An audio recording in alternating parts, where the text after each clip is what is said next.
چې کوم ویل کې 15 وخته لمونځ عادتي شي او انشاءالله جوړګر نه وي او سودخور نه وي او په مور پلور چې ټوپک نه راخلي په بله یو کې ځي وامر اهلک بالصلاه واصطبر نفسك لا نسألك رزقا دا ډېر عجیبه آیت دی الله تبارک وتعالی فرمایي چې خپلو بچو ته د لمونځ نه وایي چې لمونځ کوو لا نسألك رزقا واصطبر نفسك او په خپله په لمونځ کولو ثابت قدم پاتې شه په خپله مو لمونځ کوه خپل کور والا او بچو ته وایي چې لمونځ کوو لا نسألك رزقا الله فرمایي چې زه تونه رزق پختنه نه کوم چې تو مونږ رزق وګټلو که نه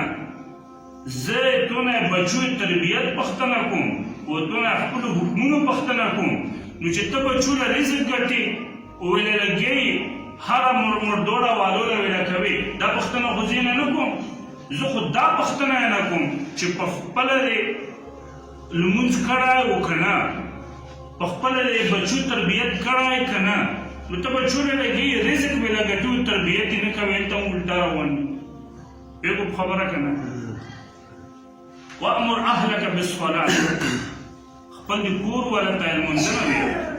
واصطبر نفسك خپل مونځ کوه لا نسألك رزقا رزق پختنه یې نه کوم چې څنګه وی پی ژوند یې ونه جوړ کړی و که نه ښه بنګله یې ونه جوړه کړې وه که نه ښه بوډۍ یې ونه اغوستی و که نه دا پختنه یې نه کوم خو چې تربیت یې صحیح ونه کړی نه څومره عجیبه خبره بله یو کې چې الله فرمایي انما اموالکم اولادکم فتنه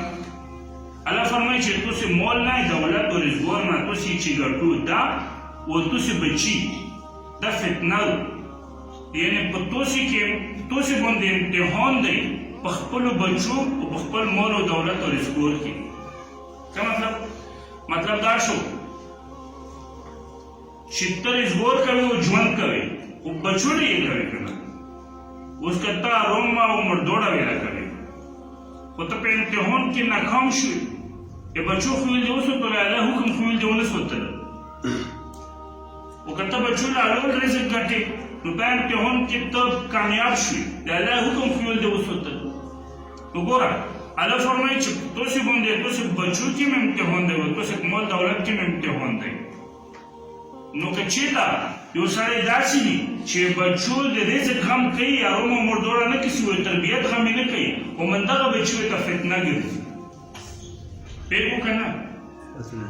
چې کله بچو تربیت نه وي بیا و بچي تو ته فتنه ګرځي دا ته قرآن پاک نه ثابتوم سم ښه الله فرمایي وامر اهلک بالصلاه واصطبر نفسك لا نسألك رزقا هغه خلاصه ده الله فرمایي چې بچو تربیت دې وکړه بچو تربیت دې وکړه په لمونځ یې راوړه په لمونځ یې عادت کړه ته یې رزق غم کوې په رزق پسې لګېدلی یې خو تربیت یې نه کوې دا غلطي و اوس ولې دا پیډوېږي الله خو داسې وي چې په لمونځ یې راوړه په لمونځ یې عادت کړه نو لمونځ تربیت دی سوال دا پیډوېږي الله فرمایي چې په لمونځ یې عادت کړه تربیت نه ویلي ویلي هسې چې په لمونځ یې عادت کړه دا زه سره تربیت مونه ته اخلم یو علماو سره تربیت مونه ته اخیستي نو دا لمونځ نه چې کوم ویل کې 15 وخته لمونځ عادتي شي او انشاءالله جوړګر نه وي او سودخور نه وي او په مور پلور چې ټوپک نه راخلي هغه و مور پلور ګریوان ته لوس نه اچوي څه ده د لمونځ یې هغو شیانو نه منې کوي اوس دا خبره زه ځان نه کوم یوشتمې سپارلې وروسته اوله یې وکړه الله فرمایي اتل ما اوحي الیک من الکتاب واقم الصلاة ان الصلاة تنهى عن الفحشاء والمنکر الله تبارک وتعالی فرمایي چې نبی علیه السلام ته فرمایي چې ته خلکو ته لمونځ خبره وکړه چې لمونځ خلکو په باندې سره شروع کړي که نه نو خلک بېدینه د لمونځ خلک د بېدینه کورونه نه منې کوي و د بېحیو بېدینه کورونه نه منې کوي یعنې پلور ته لوس اچول پلور وشتل پلور ته بد رد ویل مور ته بد رد ویل مور ګریوانه ته لوس اچول اجبوري کول غلا کول کور و بجار و قوم شرمول دا ټول ګناهونه یې که نه دي نو الله فرمایي چې کم ماشوم یا کم ویڼکی یا کم سړی 5 وخته پابندۍ سره لمونځ کوي دغو شیانو منې ٹھیک شوه نو ځکه الله فرمایي وامر اهلک بالصلات خپل بچي په لمونځي راوړه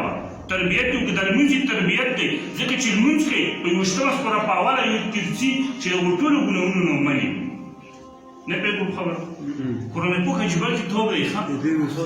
صرف اشاره کې یې وکړه چې لمونځ باندې بچي راوړه بچي په لمونځ یې راوړول بعد نورې خبرې کې کېږي په خپله